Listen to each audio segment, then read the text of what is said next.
इंदौर के दवा बाजार में उस वक्त हड़कंप मच गया जब दवा बाजार के बेसमेंट स्थित एक व्यापारी पर एक अज्ञात हमलावर ने जानलेवा हमला कर दिया। दरअसल मेडीमॉल दुकान के संचालक कपिल मित्तल रोजाना की तरह अपने घर से दोपहर करीब 12 बजे के दरमियान दवा बाजार के बेसमेंट स्थित अपनी दुकान मेडीमॉल की ओर आ रहे थे। इस दौरान उनके बैग में लाखों रुपए था जिसे उन्हें बैंक में जमा कराना था, लेकिन पहले से घात लगाए बैठे हमलावर ने उन पर चाकू से हमला बोल दिया, जिसमें उनकी गर्दन, सीने और पेट पर गंभीर चोट आई है। हमलावर ने बैग छीनने की पुरजोर कोशिश की, लेकिन वह अपने मंसूबों में कामयाब नहीं हो पाया। इधर दिन दहाड़े हुई इस घटना के बाद जैसे ही लोग मौके पर पहुंचे, हमलावर मौके से भाग निकला। उसकी भागती हुई तस्वीरें सीसीटीवी कैमरे में कैद हुई है। घटना के बाद इलाके में सनसनी फैल गई। अब सवाल यह उठता है कि देश के सबसे बड़े दवा बाजार में दिन दहाड़े व्यापारी के साथ हुई घटना के बाद अब इंदौर पुलिस का रुख क्या रहता है? सवाल मेंटेनेंस व्यवस्था और सुरक्षा व्यवस्था पर भी खड़े होते हैं। बताया जा रहा है कि दवा बाजार में तकरीबन 300 मेडिकल व्यापारियों की थोक की दुकान है, जहां से देश के कई हिस्सों में दवा का कारोबार होता है।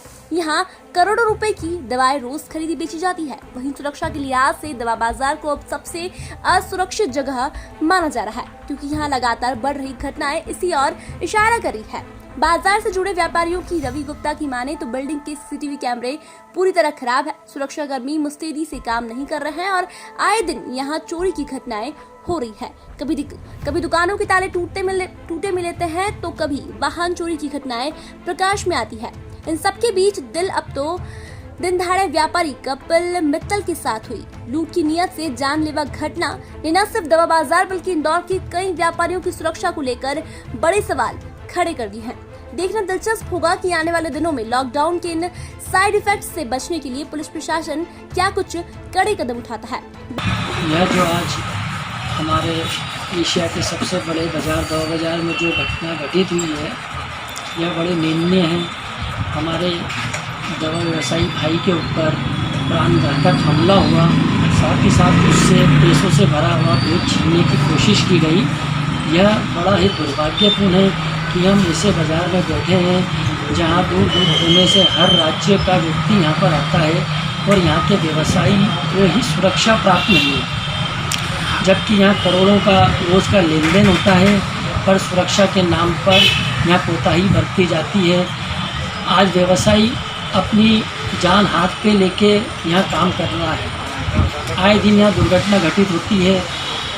आए दिन यहां पर बाइक कभी चोरी चले जाती है, कभी किसी दुकान का शटर का ताला टूट जाता है। ऐसे में जैसे कोरोना काल में व्यापारी भयग्रस्त है। और आप ये बताइए कि दवा बाजार के अंदर सुरक्षा के पुख्ता इंतजाम है कि नहीं? दवा बाजार में अगर सुरक्षा के जैसे कि सीसीटीवी कैमरा, तो आज यह दुर्घटना घटित नहीं होती। मुझे बड़े ही दुख से कहना पड़ रहा है कि हम ऐसे बाज़ार में बैठे हैं जहां हमें सुरक्षा भी हमें खुद की करनी पड़ती है और व्यवसाय भी करना पड़ता है। आज कोई भी व्यवसाय करता है तो वह लेन देन करता है, बैंक आता जाता है, और उसके लिए सुरक्षा के कोई उपाय नहीं है। इंदौर से यशवंत पवार की रिपोर्ट।